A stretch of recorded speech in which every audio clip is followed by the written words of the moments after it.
అందరికీ నమస్తే. ఇప్పుడు దేశవ్యాప్తంగా ఉన్న చర్చ వక్ఫ్ బోర్డు, వక్ఫ్ చట్ట సవరణ.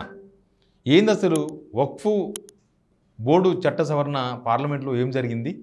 దీని ఎందుకు కొంతమంది ముస్లిం సంఘాలు వ్యతిరేకిస్తున్నాయి, సేమ్ టైం ప్రతిపక్షాలు కూడా కొన్ని వ్యతిరేకిస్తున్నాయి, కొన్ని సపోర్ట్ చేస్తున్నాయి.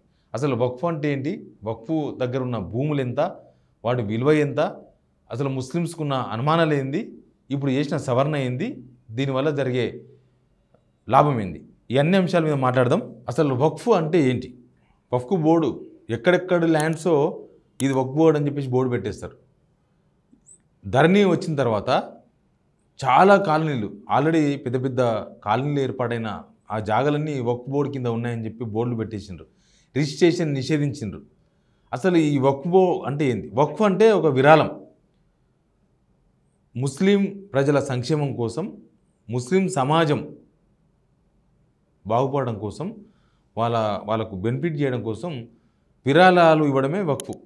అవి ఒక బోర్డు పరిధిలో ఉంటాయి. ఇప్పటిదాకా ఒక సిస్టమ్, ఇప్పుడు ఈ బిల్లు ఆమోదించిన తర్వాత ఇంకొక సిస్టమ్ అమలులోకి రాబోతుంది. అయితే దీనిలో ఉన్న అభ్యంతరాలు ఏంది, దీనికి ఉన్న వ్యవహారం ఏందనేది ఇప్పుడున్న చర్చ. ఇప్పటి వరకు ఆ వక్ఫ్ విరాళంగా ఇచ్చిన భూమిలో మసీదులు నిర్వహించడం, లేకపోతే శ్మశాన వాటికలు నిర్మించడం, ఇట్లా ముస్లిం జనాభా, ముస్లిం సమాజం కోసం, వాళ్ళ అభ్యున్నతి కోసం రకరకాల కన్స్ట్రక్షన్ చేసేవాళ్ళు. కానీ ఈ వక్ఫ్ భూముల నిర్వహణ అంతా కూడా వక్ఫ్ బోర్డు పరిధిలోనే ఉంటుంది. ఇక ఇప్పటి వరకు కలెక్టర్లకు కానీ మిగతా వాళ్ళకి ఎవరికి అధికారాలు లేవు.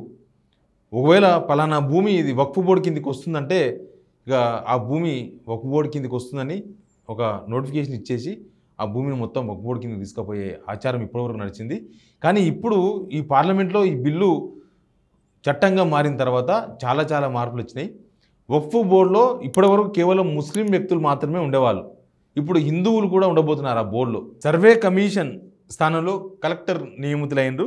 వక్ఫ్ ఆస్తులు సర్వేలు నిర్వహించడానికే కలెక్టర్కు పూర్తి అధికారాలు ఇచ్చింది. అంతకుముందు కలెక్టర్కు అధికారాలు ఉండేవి కాదు, కేవలం వక్ఫ్ బోర్డు అధికారికి మాత్రమే అధికారం ఉండేది.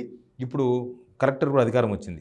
ఇక వక్ఫ్గా గుర్తించబడిన ప్రభుత్వ ఆస్తి వక్ఫ్గా నిలిచిపోతుంది. అటువంటి ఆస్తుల యాజమాన్యాన్ని కలెక్టర్ నిర్ణయిస్తారు. వక్ఫ్ గుర్తించబడిన ప్రభుత్వ ఆస్తి వక్ఫ్గా నిలిచిపోతుంది, అటువంటి ఆస్తుల యాజమాన్యాన్ని కలెక్టర్ నిర్ణయిస్తారు. అంటే వక్ఫ్ బోర్డు కిందికి వచ్చే ఆస్తులు ఏవి, అవి నిజంగా వక్ఫ్ బోర్డుకు సంబంధించినవేనా కాదా అనేది ఇప్పుడు కలెక్టర్ నిర్ణయిస్తారు, కలెక్టర్ నిర్ణయాధికారి. తర్వాత ట్రిబ్యునల్ నిర్ణయాల తుది నిర్ణయం కూడా రద్దు చేయబడుతుంది. ఈ బిల్లు హైకోర్టుకు నేరుగా అప్పీల్ చేసుకునే అవకాశం కల్పిస్తుంది.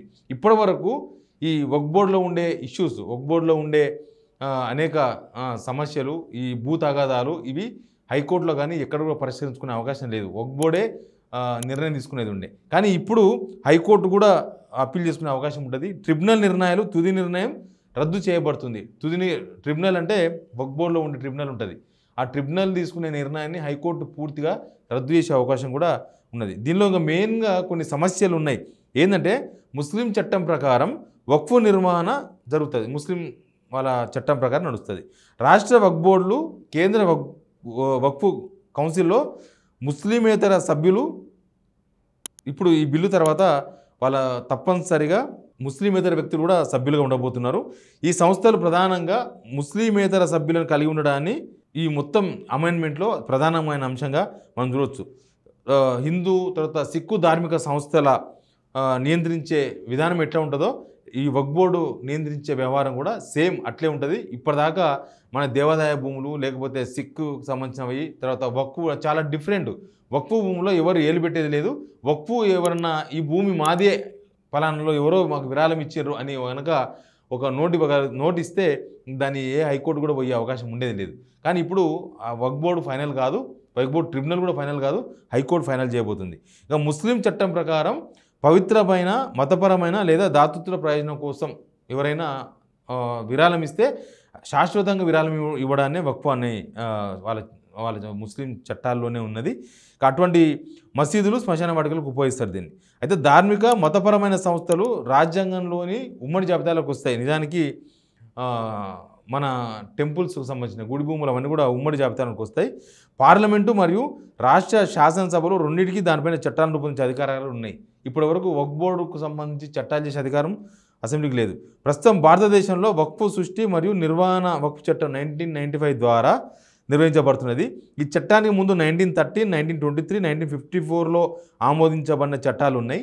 ఉత్తరప్రదేశ్, బెంగాల్ వంటి రాష్ట్రాలు వక్ఫ్ను నియంత్రించే ప్రత్యేక చట్టాలు రూపొందించినాయి. అయితే 1955 చట్టం ద్వారా రద్దు చేసినట. అక్కడ ఆ రాష్ట్రాల్లో చేస్తే ఆ చట్టాలు రద్దు అయిపోయింది. అందుకే అసెంబ్లీలో చట్టాలు చేసే అవకాశం లేదు. కానీ ఇప్పుడు అసెంబ్లీలో కూడా చట్టాల సవరణ చేయొచ్చు. అది వక్ఫ్ బోర్డుకు సంబంధించిన చట్టాలు. ఇక భారతదేశంలో వక్ఫ్ను మౌఖిక లేదా రాతపూర్వకంగా ఆస్తిని ఎవరైనా కూడా విరాళం ఇస్తారు. మతపరమైన దాతృత్వ ప్రయోజనాల కోసం భూమిని దీర్ఘకాలికంగా ఉపయోగించడం లేదా వారసత్వ లేక చివరిలో దానం వక్ఫ్ సృష్టికర్త ఒక వకీఫ్.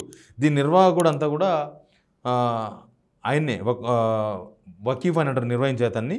సెప్టెంబర్ 2024 నాటికి భారతదేశంలో 8,70,000 నమోదిత స్థిర వక్ఫ్ ఆస్తులు ఉన్నాయంట. 8,70,000 ఆస్తులు ఉన్నాయి వక్ఫ్కు. వీటి విలువ దాదాపు 1,20,00,00,000 ఆస్తులు అంచనా. నమోదైన అన్ని స్థిర వక్ఫ్ ఆస్తుల్లో 7% ఆక్రమణ గురైనట్టు. ఇప్పటికే 2% కోర్టుల్లో ఉన్నాయి. 50% అసలు గ్రౌండే లేదు. కేవలం వీళ్ళ వక్ఫ్ బోర్డులో మాత్రమే పేపర్లు ఉన్నాయి, ఇది వక్ఫ్ భూమి పలానా సర్వే నెంబర్ అని. కానీ అవి గ్రౌండింగ్ లేదు. ఈ ఆస్తుల్లో సగానికి పైగా శ్మశాన వాటికలు, అగ్రికల్చర్ భూములు, మసీదులు, దుకాణాలు ఉన్నాయి. అత్యధిక వాటా ఉన్న రాష్ట్రాలు ఉత్తరప్రదేశ్ 27%, వెస్ట్ బెంగాల్ 9%, పంజాబ్ 9%. ఇక మిగతా అన్ని రాష్ట్రాల్లో కూడా ఇంతో అంత పర్సెంటేజ్ ఉంది. భారతదేశంలో వక్ఫ్ నియంత్రించే చట్టాల పరిధి ఇప్పుడు విస్తరించబడ్డది. మొన్నటిదాకా వక్ఫ్ బోర్డు వరకు లిమిట్ ఉన్నది, ఇప్పుడు హైకోర్టు దాకా పోయింది. 1913 చట్టం వక్ఫ్ డీడ్తో పాటు డీళ్లు మాత్రమే ధృవీకరించింది. వక్ఫ్ ఆస్తిని తప్పనిసరిగా నమోదు చేయాలని 1923లో దీన్ని విస్తరించారు. 1954లో వక్ఫ్ బాగా గుర్తించడం, నిర్వహించడం, తర్వాత సెంట్రల్ వక్ఫ్ కౌన్సిల్, రాష్ట్ర వక్ఫ్ బోర్డులను కూడా స్థాపించారు అప్పట్లో. తర్వాత ఇప్పుడు ఈ బిల్లు సవరణ తర్వాత 2024 ఆగస్టు 8, 2024 లోక్సభలో ప్రవేశపెట్టింది బిల్లు. ఇది వక్ఫ్ చట్టం 1995ను సవరించడానికి ఇది సవరించింది. కౌన్సిల్ మరియు బోర్డుల ఏర్పాటు, తర్వాత వక్ఫ్ ఏర్పాటుకు ప్రమాణాలు, వక్ఫ్ ఆస్తులను గుర్తించడంలో బోర్డు అధికారాలు ఈ బిల్లుకు జాయింట్ పార్లమెంటరీ కమిటీకి పంపిన అప్పట్లో. తర్వాత ఇప్పుడు పార్లమెంట్లో చట్టం నమోదైంది. ఇప్పుడు ఈ వక్ఫ్ ఏర్పాటు వల్ల దీర్ఘకాలికంగా అంటే చాలా కాలంగా ఉపయోగం ఆధారంగా గుర్తిస్తారన్నమాట. ఇప్పుడు వారసత్వ లేఖ ముగిసినప్పుడు ఎండోమెంట్ కనీసం 5 సంవత్సరాలు ఇస్లాంను ఆచరించే వ్యక్తి మాత్రమే వక్ఫ్ను ప్రకటించవచ్చని బిల్లు పేర్కొన్నది. ప్రకటించబడుతున్న ఆస్తిని ఆ వ్యక్తి సొంతం చేసుకోవాలని, అంటే ఆయన సొంతం అయితేనే ఆయన దానం చేయాలి తప్ప ఎక్కడో తీసుకొచ్చి దానం చేయకూడదని ఇప్పుడు కొత్త చట్టం వచ్చిన తర్వాత క్లారిటీ వచ్చింది. మహిళా వారసులతో సహా వక్ఫ్ అలాద్ వారసత్వంగా పొందకూడదని కూడా నిర్ణయించింది. తర్వాత ఈ చట్టం ప్రకారం వక్ఫ్ ఆస్తుల ప్రాథమిక సర్వే నిర్వహించాలి. ఇప్పటిదాకా సర్వే చేయలేదు. అందుకే అంటున్నా, వక్ఫ్ బోర్డు కనుక ఈ జాగా మాది అంటే వాళ్ళదే, కానీ ఇప్పుడు సర్వే నిర్వహించాలని చెప్తున్నారు. అప్పట్లో సర్వే నిర్వహించే వాళ్ళు కాదు, ఓ సర్వే కమిషన్ కూడా నియమిస్తున్నారు. ఈ బిల్లు సర్వే కమిషన్ స్థానంలో జిల్లా కలెక్టర్ నియమిస్తుంది. జిల్లా కలెక్టర్ పనిచేస్తారు దానికి అధికారిగా. తర్వాత వక్ఫ్ గుర్తింపబడిన ఏదైనా ప్రభుత్వ ఆస్తిని వక్ఫ్గా నిలిపేస్తామని బిల్లు పేర్కొన్నది. అంటే ప్రభుత్వ ఆస్తిని వక్ఫ్గా గుర్తించడం కుదరదు. ఈ ప్రభుత్వ ఆస్తి వక్ఫ్గా నిలిపేస్తారు. అనిశ్చితి ఏర్పడితే ఆ ప్రాంత కలెక్టర్ యాజమాన్యాన్ని నిర్ణయిస్తారు. రాష్ట్ర ప్రభుత్వానికి నివేదిక సమర్పిస్తారు. ప్రభుత్వ ఆస్తిగా పరిగణించబడితే అతను రెవెన్యూ రికార్డుల్లో మార్చేస్తాడు. ఇంతకుముందు అట్లా లేదు నేను చెప్పినట్టుగా. తర్వాత కేంద్ర వక్ఫ్ కౌన్సిల్ ఏర్పాటు ఉంటుంది. ఈ చట్టం ప్రకారం వక్ఫ్ బాధ్యత వహించే కేంద్ర మంత్రి కౌన్సిల్ యొక్క ఎక్స్ అఫీషియో చైర్పర్సన్, కౌన్సిల్ సభ్యులలో పార్లమెంటు సభ్యులు, జాతీయ ప్రముఖులు, రిటైర్డ్ సుప్రీంకోర్టు జడ్జి, హైకోర్టు న్యాయమూర్తులు, ముస్లిం చట్టంలో ప్రముఖ పండితులు, అంటే ఆ సామాజికం సంబంధించిన వాళ్ళు ఉంటారు. మంత్రిని మినహాయించి కౌన్సిల్ సభ్యులందరూ ముస్లింగా ఉండాలి మరియు కనీసం 2 మహిళలు ఉండాలని చట్టం చెప్తుందంట. ఇప్పుడు కౌన్సిల్ నియమించబడిన ఎంపీలు, మాజీ న్యాయమూర్తులు, ప్రముఖ వ్యక్తులు ముస్లింగా ఉండాలనే నిబంధన కూడా తొలగించింది ఖచ్చితంగా. ఇంతకుముందు కేవలం ముస్లిమ్స్ మాత్రమే ఉండేవాళ్ళు. 2 సభ్యులు ముస్లిమేతరుగా ఉండాలని మరింత చెప్తుంది. ఇక వక్ఫ్ బోర్డు కూర్పు ఇదంతా కూడా సెంట్రల్ మైనార్టీ దాని కిందికి వస్తుంది. ట్రిబ్యునల్ కూడా మొత్తం జిల్లా సెషన్స్ లేదా సివిల్ జడ్జు, సమానమైన హోదా ఉన్న న్యాయమూర్తి వాళ్ళు ట్రిబ్యునల్లు ఉండే విధంగా ఈ బిల్లు, కొత్త బిల్లు తీసుకొచ్చింది. ఈ బిల్లు ముస్లిం చట్టంలో నిపుణుల ట్రిబ్యునల్ నుండి తొలగిస్తుంది. చట్టంలో నిపుణుని ట్రిబ్యునల్ని తొలగిస్తుంది, ఇది కూర్పును మారుస్తుంది. ప్రస్తుత లేదా మాజీ జిల్లా కోర్టు న్యాయమూర్తి దాని చైర్మన్గా రాష్ట్ర ప్రభుత్వానికి జాయింట్ సెక్రటరీ హోదా కలిగిన ప్రస్తుత లేదా మాజీ అధికారి ఉంటారంట అక్కడ. తర్వాత ట్రిబ్యునల్ ఆదేశాలు అప్పీల్ చేసుకోవచ్చు.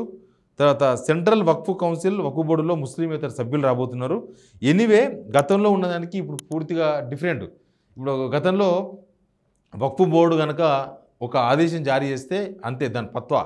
ఇంకా దానిలో మళ్ళీ కోర్టులు వెలిపెట్టేది లేదు, కలెక్టర్కి అధికారాలు లేవు, దానికి ఒక సర్వే చేసేది లేదు, ఏమీ లేదు. కానీ ఇప్పుడు ఈ కొత్త చట్టం వచ్చిన తర్వాత అన్నీ కలెక్టర్ పరిధిలోకి వచ్చేసినాయి, కోర్టుల పరిధిలోకి వచ్చేసినాయి. దానిలో ముస్లిమేతర వ్యక్తులు కూడా ఉండడం ద్వారా ఒక భూమి ఇది వక్ఫ్ బోర్డు కిందికి వస్తుందని చెప్పినప్పుడు దాన్ని పక్కాగా సర్వే చేసే అవకాశం దొరికింది. దీంతోన వక్ఫ్ బోర్డు దౌర్జన్యంగా ఎవరి భూములను కబ్జా చేసుకునే అవకాశం లేదు. సేమ్ టైం వక్ఫ్ బోర్డులో ఉన్న భూములు, ఇప్పటివరకు ఉన్న భూములు ఎక్కడైతే అన్యాక్రాంతమైనాయో వాటిని గుర్తించే అవకాశం కూడా దొరికింది. అవన్నీ ఎక్కడున్నా కూడా తెలుసుకునే అవకాశం దొరికింది. ఎనీవే దీనిలో హిందువులు ఉండడాన్ని ముస్లిం వ్యతిరేకిస్తున్నారు.